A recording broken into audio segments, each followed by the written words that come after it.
कौन बूढ़ा नहीं होगा? कौन बूढ़ा नहीं होगा? एक महानुभाव मुझे कह रहे थे, बिल्कुल मेरे सामने बैठे हैं, इन्होंने 4 दिन पहले ही इन्होंने लोढ़ा जी ने मुझे कहा था, साहब मेरी पत्नी अगर मेरी दादी साहब की 90 साल की सेवा करती है तो मैं मन में बार बार यही सोचता हूं, ये दादी साहब की सेवा नहीं कर रही, ये जो सेवा कर रही है मेरी बहुएं भी देख रही है, ये अपने बुढ़ापे की सेवा की व्यवस्था करा रही है।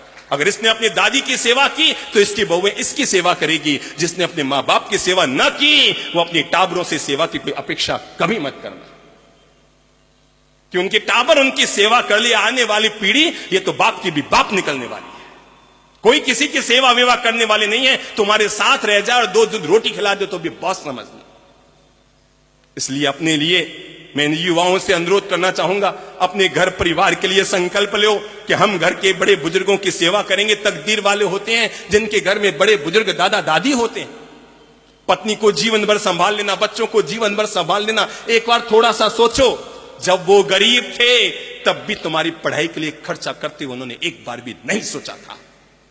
मैं आपको जीवन का रहस्य खोल के बता रहा हूं, ये जितने अमीर लोग बैठे हैं उनमें से आधे अमीर लोग ऐसे हैं जिनके मां बाप तुम्हारी बचपन में गरीब थे और उन्होंने अपनी गरीबी में भी तुम्हारे पढ़ाने के लिए जो खर्चे हुए, तुम्हारी किताबों के लिए जो खर्चे हुए, तुम्हारी जिंदगी का निर्माण करने के जो खर्चे हुए, शायद अपने पेट को मसोसा होगा पर तुम्हारी जिंदगी का निर्माण किया हो। और जिनके बचपन में ही पिता चले गए, कल्पना करो कि तुम 3 साल के थे, तुम्हारा पिता ऊपर चले गए थे, तुम्हारी इस अकेली मां ने कैसे तुम्हारा पालन पोषण किया होगा। आज तुम झट से कह देते हो, मां तूने मेरे लिए क्या किया? अरे उसने तुम्हारे लिए क्या किया? उसने जो किया तुम दुनिया देख रहे हो, अगर वो नहीं करती तुम दुनिया नहीं देख पाते। इसलिए कभी मत सोचना कि मां बाप ने हमारे लिए क्या किया। अरे जब वो गरीब थे ना तब भी उन्होंने अपने पेट को काट कर तुम्हारे जीवन का निर्माण किया था। कभी सोचा नहीं था खर्चा करते समय, हाँ मेरा बेटा पढ़ना चाहिए, हाँ मेरा बेटा पढ़ना चाहिए। जब वो गरीब थे तब भी तुम्हारे बचपन में खर्चे के लिए उन्होंने सोचा नहीं था। आज तुम अमीर हो गए हो। एक बार आत्मा पे हाथ रखना, जब पापा जी पे 50,000 का 1 लाख का खर्चा करते हो, जब उनके घुटने के ऑपरेशन की 3.5 लाख की बात आती है, एक बार दिमाग में आता है, अब पापा जी वैसे भी 75 साल के तो हो ही गए, ऑपरेशन कराएंगे, करेंगे क्या? अगर ये चीज उन्होंने सोच ली होती ना, आज हम अनपढ़ और गंवार होते।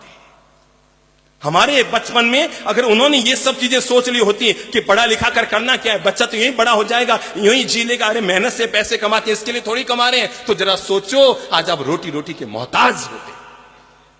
पर मैं ये कहना चाहूंगा, जो हमारे घर में अपने माइत हैं, उन माइतों की सेवा शुश्रूषा का हम संभाल करें, उनका हम ध्यान रखें, उनकी हम सेवा के लिए अपने मन को जोड़ें। और नहीं तो जितने वृद्धाश्रमों में जाता हूं वहां पर गरीब लोगों के, मजदूरों के माँ बाप कम मिलते हैं। जब भी किसी को पूछता हूं, आपका बेटा, कोई कहता है इंजीनियर है पूना में, कोई कहता है डॉक्टर है कहीं पर, कोई कहता है सीए है। अमीरों के माँ बाप वृद्धाश्रमों में मिल रहे हैं, गरीबों के माँ बाप अपनी झोंपड़ियों में अभी भी मिल रहे हैं। ये फर्क हो जाएगा आने वाले कल को, और ये फर्क बहुत महंगा पड़ेगा आपके लिए।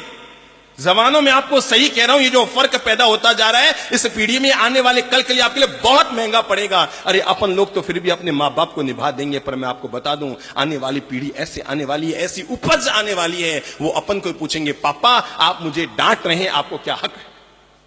और ये न पूछ ले तो मुझे कह देना।